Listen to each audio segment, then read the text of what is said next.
Boubacar sur le banc.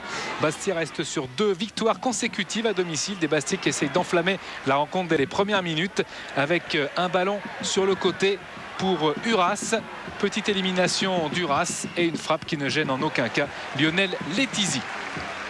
Une équipe de Bastia avec Cyril Jeunechamp comme capitaine et Frédéric Mendy derrière.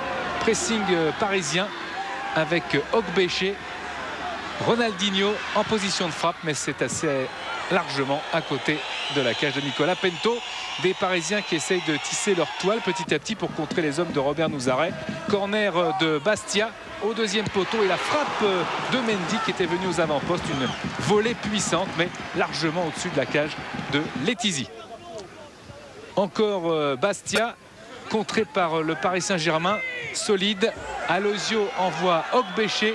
On joue les arrêts de jeu de la première période et la frappe de l'extérieur du pied gauche n'arrive pas à trouver le cadre de Peneto de la part du jeune Nigérian.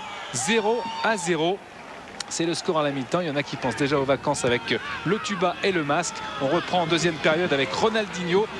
Virevoltant. Ronaldinho a servi Hugo Léal. Ouverture d'Hugo Léal dans le trou pour Ogbéché qui résiste à la charge de Vanet, l'international américain, et qui devance Pento. Il inscrit là son 4e but de la saison. Et le 4e à l'extérieur. Il n'avait plus été titulaire depuis un voyage à Montpellier. Ogbéché, ouverture du score pour les Parisiens.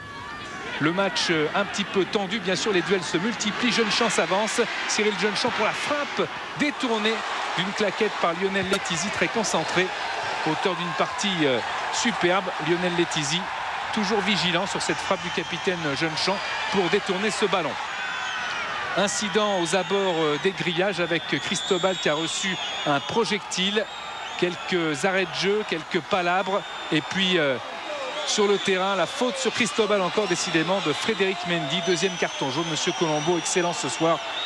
Exclut le défenseur du Sporting Club de Bastia. Une équipe de Bastia qui essaye de s'enflammer dans les dernières secondes avec cette frappe sur le poteau de Tony Vérel. Mais Bastia, malheureusement pour lui, perd pour la 7e fois de la saison à domicile. Et du coup, le Paris Saint-Germain se relance avec un hommage de Frédéric Déhu à son entraîneur. Nous les joueurs on voulait à tout prix essayer de faire bonne figure ce soir pour lui, parce qu'on sait que c'est pas une décision facile à prendre. Donc à partir de ce moment-là on a su faire face à ce qu'il attendait, et je vous dis c'est une bonne chose aussi bien pour Louise, pour les joueurs que pour le club.